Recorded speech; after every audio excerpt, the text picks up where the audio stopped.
देखिए इस क्वेश्चन में आपको क्या बताना है, कुछ कार्बोकैटायन दिया गया है तो कार्बोकैटायन का स्टेबिलिटी ऑर्डर आपको जज करना है। जो ऑप्शन नंबर 1 है एंड ऑप्शन नंबर 4 है, ये दोनों देख के आप क्या प्रेडिक्ट करोगे कि ऑप्शन नंबर 1 में है एक 1 degree carbocation and option number 4 में क्या है, benzyl carbocation. This is benzyl carbocation.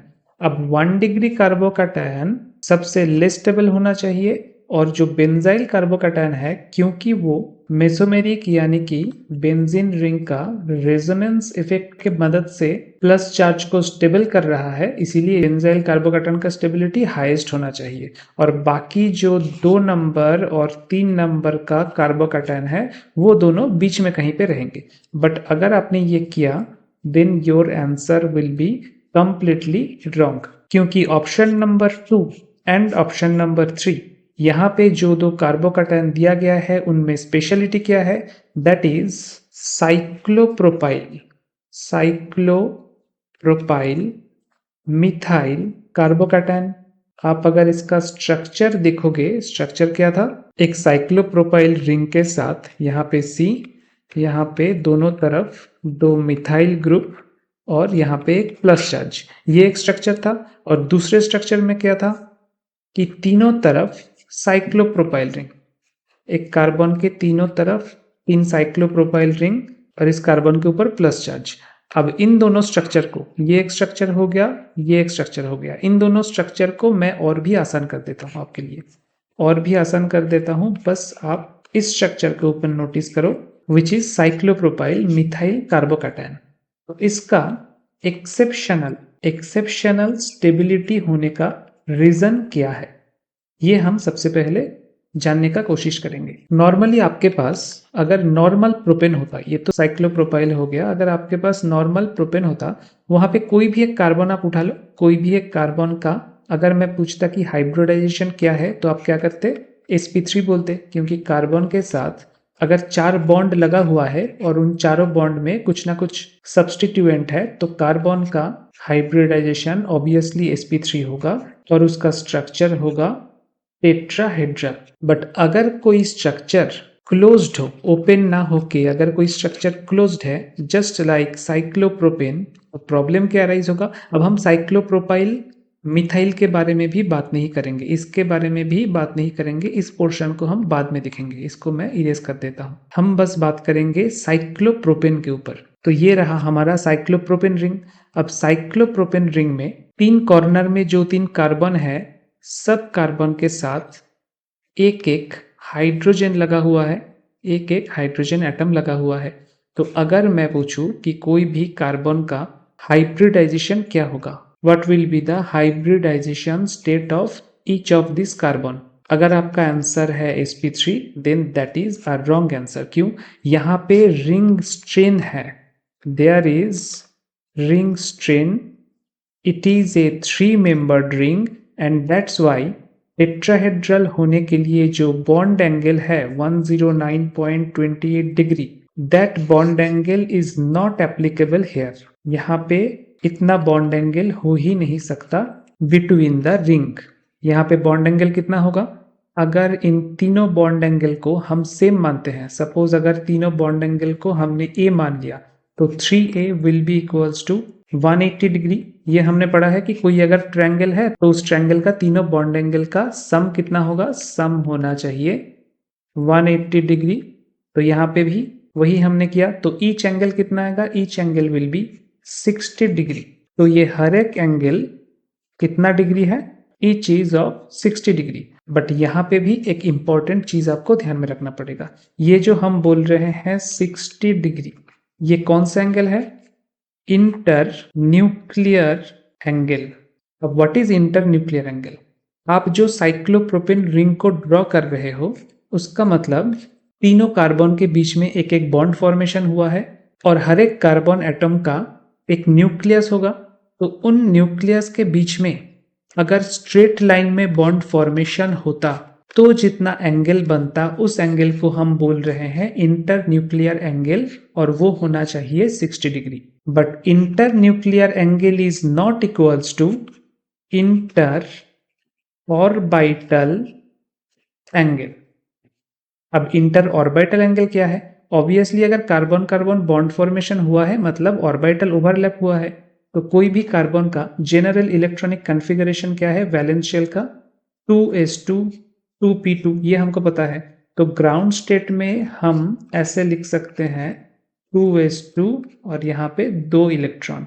But excited state में बॉन्ड फॉर्मेशन के लिए एक्साइटेड स्टेट में जाना ही पड़ेगा, तब क्या होगा? एक इलेक्ट्रॉन यहाँ से इस ऑर्बिटल में चला जाएगा p ऑर्बिटल में, तब जाके हमें चारों ही ऑर्बिटल में एक एक इलेक्ट्रॉन मिलेगा।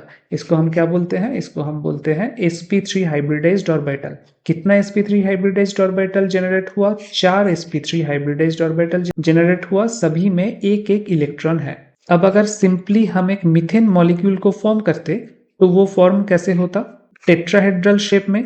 तो अगर हाइड्रोजन को हम प्लेस करते यहाँ पे एक, यहाँ पे एक, यहाँ पे एक हाइड्रोजन और यहाँ पे और एक हाइड्रोजन, ऑर्बिटल आप कैसे ड्रॉ करोगे? एक कार्बन का 4 sp3 हाइब्रिडाइज्ड ऑर्बिटल आपको ड्रॉ करना पड़ेगा। sp3 हाइब्रिडाइज्ड ऑर्बिटल का शेप है कुछ इस तरीके का, और हाइड्रोजन का 1s ऑर्बिटल का शेप क्या है? सिंपली एक स्फेरिकल शेप है। इस कंपाउंड को यानी कि मीथेन को आप ऑर्बिटल वाइज कैसे ड्रॉ कर सकते हो? ऑर्बिटल पिक्चर इसका कैसा होगा? कुछ इस तरीके का होगा। ये रहा आपका एक sp3 ऑर्बिटल, ये रहा दूसरा sp3, this is your third sp3 and this will be your fourth sp3। ये 4 sp3 हो गया और उसके साथ में 4 हाइड्रोजन के लिए 1s 1s और 1s ऑर्बिटल, 4 1s ऑर्बिटल। ये हो जाएगा मीथेन का ऑर्बिटल रिप्रेजेंटेशन। अब यहाँ पे अगर बॉन्ड एंगल है 109.28 डिग्री, तो यहाँ पे भी बॉन्ड एंगल कितना होगा? 109.28 डिग्री। मतलब इंटर न्यूक्लियर बॉन्ड एंगल और इंटर ऑर्बिटल बॉन्ड एंगल दोनों सेम है, but that is not the case in cyclopropane. यहाँ पे inter nuclear bond angle 60 degree है, but inter orbital bond angle 60 degree नहीं है। क्यों? क्योंकि इसी चीज को, साइक्लोप्रोपेन को, अगर हम ऑर्बिटल पिक्चर वाइज ड्रॉ करें तो क्या होना चाहिए? यहाँ पे एक sp3, यहाँ पे एक sp3, फिर यहाँ पे एक sp3, यहाँ पे एक sp3, यहाँ पे एक sp3 और यहाँ पे एक sp3 होना चाहिए, only for the CC bond formation. But क्योंकि ये एक 3 मेंबर्ड रिंग है और रिंग में बहुत ज्यादा हाई स्ट्रेन है, रिंग के अंदर हाई स्ट्रेन है, that is why there is no straight bond overlap. ये बहुत इंपॉर्टेंट लाइन है। There is no straight bond overlap, rather किस टाइप का बॉन्ड ओवरलैप होता है यहाँ पे? Bent bond overlap. यहाँ पे हमें बेंट बॉन्ड ओवरलैप देखने को मिलता है। यानी कि ये अगर एक कार्बन है, ये अगर एक कार्बन है, ये अगर थर्ड कार्बन है, तो ऑर्बिटल कैसे ओवरलैप करेगा? ये इसका एक sp3 ऑर्बिटल हो गया, तो ये ओवरलैप करेगा ऐसे। यहाँ पे अगर दूसरा sp3 ऑर्बिटल ऐसा है तो ये ओवरलैप करेगा कुछ ऐसे। यहाँ पे अगर तीसरा sp3 ऑर्बिटल है तो ये ओवरलैप करेगा कुछ ऐसे। जबकि इंटर न्यूक्लियर डिस्टेंस कैसा है? इंटर न्यूक्लियर डिस्टेंस है कुछ इस तरीके का, ये है इंटर न्यूक्लियर डिस्टेंस। तो this is your 60 degree inter nuclear bond angle. But inter orbital bond angle कितना होगा? Obviously inter orbital bond angle inter nuclear bond angle से ज्यादा होगा। आप पिक्चर में देखो, ये है आपका इंटर ऑर्बिटल बॉन्ड एंगल, तो ऑब्वियसली ये 60 डिग्री से ज्यादा होगा। हम कैसे निकालेंगे? यहाँ पे आता है Coulson's theory. This is very important theory, Coulson's theory. Cyclopropane में जो इंटर ऑर्बिटल बॉन्ड एंगल है that is approximately equals to 102 degree. ये कैसे उन्होंने निकाला? आप इस पिक्चर में देखो, ये तो है 60 डिग्री, ठीक है, लेकिन बाकी यहाँ पे जो है, इस जगह पे जो है extra amount of bond angle, ये है 21 डिग्री, और यहाँ पे जो extra amount of bond angle that is also 21 degree. तो 60 degree plus 21 plus 21 equals to कितना होता है? 102 डिग्री। 102 डिग्री है साइक्लोप्रोपेन का इंटर ऑर्बिटल बॉन्ड एंगल। और सिर्फ इतना ही नहीं, कोल्सन थियरी हम किस लिए यूज करते हैं? This is used to determine hybridisation from bond angle. अगर आपको बॉन्ड एंगल पता है तो हाइब्रिडाइजेशन आप कैसे निकालोगे? फॉर्मूला क्या है इसका? फॉर्मूला कोल्सन ने दिया था कि अगर हाइब्रिडाइजेशन को हम इमेजिन करते हैं एसपी एक्स हम एज्यूम करते हैं ये हाइब्रिडाइजेशन है, तो 1 plus X cos alpha will be equals to 0 degree. यहाँ पे अल्फा क्या है? Alpha is nothing but the inter orbital bond angle. Alpha है इंटर ऑर्बिटल बॉन्ड एंगल, यानी कि साइक्लोप्रोपेन के केस में कितना होगा? साइक्लोप्रोपेन के केस में हमने देखा था अभी अभी 102 degree. This is your CCC inter orbital bond angle. तो इस इक्वेशन में हम पुट कर देते हैं 102 को, कितना आएगा? 1 plus X cos 102 degree equals to 0। अब cos 102 डिग्री का वैल्यू है -0.2। आप करके देखना, -0.2 इक्वल्स टू 0 डिग्री। तो यहां से x का कितना वैल्यू आएगा? x का वैल्यू आएगा अप्रोक्सीमेटली 5। हमने एज्यूम क्या किया था? हाइब्रिडाइजेशन हमने एज्यूम किया था SPX। This was our assumption about hybridisation. तो हाइब्रिडाइजेशन कितना निकला? SP5। मतलब साइक्लोप्रोपाइल के केस में ये जो तीनों कॉर्नर के कार्बन है तीन, इनके हाइब्रिडाइजेशन अगर पूछा जाए तो वो SP5 होगा। This is very important information. और ये हमारे लिए किस लिए इंपॉर्टेंट है? क्योंकि एस कैरेक्टर हमें क्या मिलता है यहाँ से? S character. एस कैरेक्टर कितना होगा आपका? ऑब्वियसली 100 को हम 6 से डिवाइड करेंगे, क्योंकि 5 है p ऑर्बिटल, 1 है s ऑर्बिटल, तो इस कैरेक्टर आएगा 16.67%। और p कैरेक्टर कितना आएगा? बस 100 से माइनस कर दीजिए, इट विल कम अराउंड 83.33%। तो हमें क्या फायदा S character and P character जान के? आपने ये पढ़ा होगा कि एस कैरेक्टर का फिजिकल सिग्निफिकेंस क्या है? This means more electronegative character. अगर एस कैरेक्टर ज्यादा है मतलब वो मोर इलेक्ट्रोनेगेटिव कैरेक्टर वाला एटम या बॉन्ड है। तो अगर कोई बॉन्ड का एस कैरेक्टर ज्यादा है, if a bond has high S character then it can be considered as, उसको क्या कंसीडर किया जाता है? एक्सेप्टर, इलेक्ट्रॉन एक्सेप्टर, ऐसे कंसीडर किया जाता है। एंड हम क्या लिखेंगे? वाइसी वर्सा। एंड वाइसी मतलब अगर किसी बॉन्ड का पी कैरेक्टर ज्यादा है तो उसको हम एज ए डोनर कंसीडर करेंगे। अब आप बताइए कि पी कैरेक्टर कितना निकला था हमारा? 83.33%। ये बहुत ज्यादा पी कैरेक्टर है। कौन से बॉन्ड का पी कैरेक्टर ये था? साइक्लोप्रोपेन का। साइक्लोप्रोपेन का कोई भी सीसी बॉन्ड आप उठा लो, उसका पी कैरेक्टर हमारा निकला था 83.33%, यानी कि साइक्लोप्रोपाइल का each CC bond, each carbon carbon bond will act as a strong electron donor. यही लाइन हमें प्रूव करना था कि साइक्लोप्रोपाइल का जो भी सीसी बॉन्ड है वो as a strong electron donor role play करता है। अब आप देखो कि साइक्लोप्रोपाइल मिथाइल का स्टेबिलिटी के पीछे राज क्या है। ये है आपका साइक्लोप्रोपाइल मिथाइल कैटायन। इसको आप दो तरीके से ड्रॉ कर सकते हो, ये बहुत इंपॉर्टेंट पॉइंट है। एक है बाइसेक्टेड कन्फर्मेशन, और दूसरा कन्फर्मेशन क्या है? उसको हम बोलते हैं परपेंडिकुलर। अब दोनों को हम ड्रॉ कर लेते हैं। बाइसेक्टेड को हम लेफ्ट हैंड साइड में ड्रॉ करेंगे, this is your bisected. And perpendicular को, इसको हम ऐसे लिखते हैं, इसको राइट हैंड साइड में ड्रॉ करेंगे ताकि आपकी आसानी हो। CH2 साइक्लोप्रोपाइल रिंग के साथ जो CH2 प्लस लगा होता है उसको हम एक ही तरीके से ड्रॉ करेंगे। इसको हम अलग अलग ड्रॉ नहीं करेंगे, एक ही तरीके से ड्रॉ करेंगे for both of the confirmation. कैसे ड्रॉ करेंगे? सिर्फ दो ही हाइड्रोजन है तो एक हाइड्रोजन को हम अपने पास रखेंगे और डैश बॉन्ड देके दूसरे हाइड्रोजन को इस प्लेन के दूसरे तरफ हम भेज देंगे। बाकी क्या है? बाकी हमारे पास एक प्लस चार्ज है, वो रहेगा p ऑर्बिटल में, वो प्लस चार्ज p ऑर्बिटल में डिस्ट्रीब्यूट होकर रहेगा। This is empty p orbital, या वैकेंट p ऑर्बिटल। एकदम same to same right hand side में भी हम ड्रॉ कर लेते हैं। ये पीछे एक हाइड्रोजन गया, यहाँ पे सामने की तरफ एक हाइड्रोजन और वैकेंट p ऑर्बिटल में हमारा प्लस चार्ज। अब बाइसेक्टेड में साइक्लोहेक्सेन रिंग को आप कैसे ड्रॉ करोगे? साइक्लोहेक्सेन रिंग बिल्कुल जिस प्लेन में आप लैपटॉप में देख रहे हो या फिर मोबाइल में देख रहे हो या फिर टैबलेट में, जिस प्लेन में आप देख रहे हो उसी प्लेन में साइक्लोहेक्सेन का ये जो सी सी बॉन्ड है, ये सी सी बॉन्ड उसी प्लेन में रिसाइड करेगा।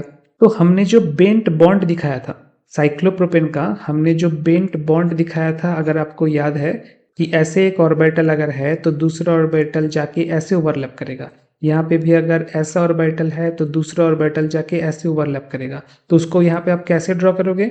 लाइक दिस, इसको आप ड्रॉ कर सकते हो। ये एक sp3 ऑर्बिटल, ये दूसरा sp3 ऑर्बिटल।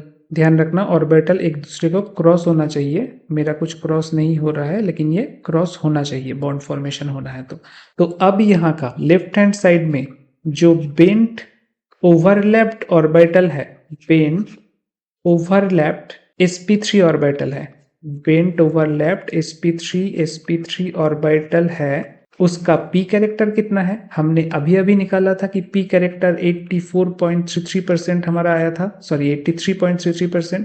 तो इतना हाई अगर p कैरेक्टर है तो ये एज ए डोनर काम करेगा। और डोनेट कहाँ पे करेगा? सीधा इस एम्प्टी p ऑर्बिटल पे डोनेट करेगा। sp3 ऑर्बिटल, ये बेंट ओवरलैप्ड sp3 बॉन्ड का ऑर्बिटल का electron density empty p orbital में बहुत आसानी से चला जाएगा and that is why we will get a highly stabilised carbocation. Highly stabilised carbocation हमें मिलता है और इसी को हम क्या बोलते हैं?